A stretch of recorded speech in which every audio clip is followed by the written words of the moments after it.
Hello, and welcome to another update on XRP. So unfortunately, we haven't really seen much movement here throughout the weekend, and XRP remains kind of in a vulnerable position, you could say. I mean, we're holding quite well actually above Fibonacci support, but this is the zone that will help us distinguish between, let's say, bullish and bearish momentum. The problem is on this chart that XRP is again, moving just sideways, and it likes to do that for an extended period. We all know that. So we remain here in a situation in which the price just continues to move in very choppy, corrective sideways structures. And so it just means we need to be flexible. But what I mean is, the current thesis, in our yellow scenario is that a fourth wave bottomed here on the 2nd of August. It's not high probability, or at least it cannot be confirmed yet, because the move to the upside afterwards ended as a simple 3-wave pattern. So with only 3 waves to the upside, we don't have that confirmation that we need to see to really have a strong case. So we can assume and everything, but we don't have a strong case. That means, in other words, we just need to remain flexible here for now. The 3-wave move up could easily be part of a B-wave rally. And the pullback, however, is corrective as well. So we have 3 waves up, 3 waves down. Tells me that we're caught in the complexities of corrective structures, and the market simply has not made up its mind yet, whether we want to go up or go down. But the support zone here, $2.85, especially this level, because it's the lowest level in our support box, that is the level that helps us to distinguish between the white count, in which the price could be working on a deeper B wave, and the yellow count, in which we could start a 5th wave, or let's say the 3rd wave to the upside in this larger 5th wave. And that's because, and that's because the 78.6 retrace level is normally the last relevant support level in such a 1-2 setup. But bear in mind, the wave 1 in this case is a 3-wave move, so it could easily be a corrective bounce. So yeah, support levels remain relevant. $2.85, $2.96, $3.04 are the next ones. The micro resistance area is between $3.12 and $3.17.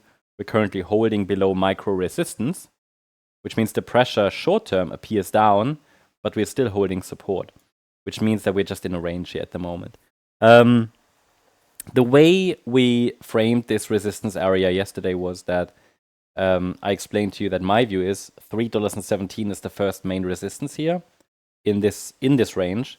So it would take a break above it at $3.17 for a first indication that we're making another run at $3.40 basically, the green line, our previous breakout line, and just a resistance line.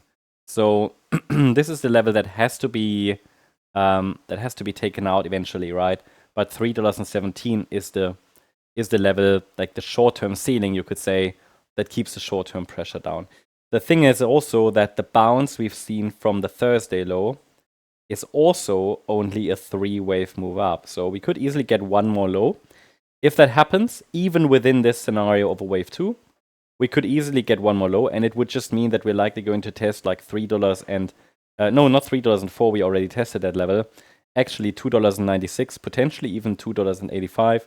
Please keep in mind, there could be some structural support here in this area, around $2.90. We had a couple of swing lows here before in this area.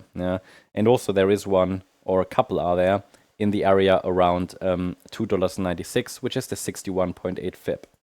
So we have to remain flexible, and bear in mind, a break above $3.17, or break above that first micro resistance, it doesn't mean necessarily that we are it doesn't mean that we're bullish directly.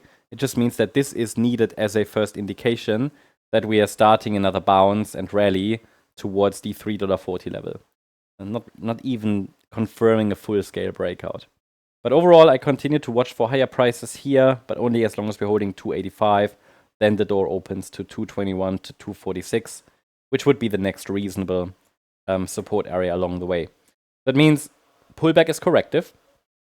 The door to higher prices remains valid and open. but we don't have a bottoming confirmation, which means we have to remain cautious. That's the update on XRP. I hope you liked the update. If you did, please hit the like button, leave a comment, and subscribe. And if you really like the content, then please check out the channel membership. Also, feel free to check out our channel page. It includes a video about our membership. Here, it's a 2-minute video if you're interested in joining MCO. Check it out. Every Sunday, we run a member live stream, so that's going to be tomorrow. It's our weekly live stream. Always looking forward to that. We cover a lot of coins, and you guys can put requests in, questions. We also cover member-only videos. And if you are a gold member, then you can even access to our Discord server for an Elliott wave course, a risk management course, and much more. Thanks so much. Bye-bye. Thanks so much for watching the videos on this YouTube channel. If you've been thinking about joining MCO as a member, now might be a great time. You can use the link in the video description and apply the discount code right below it. You will get 50% off your first month of our gold membership, and you can explore everything we offer. It's the easiest way to test the membership, see if it's a good fit for you, and get a feel for the community, join the conversation, and I'm looking forward to meeting you in our member area.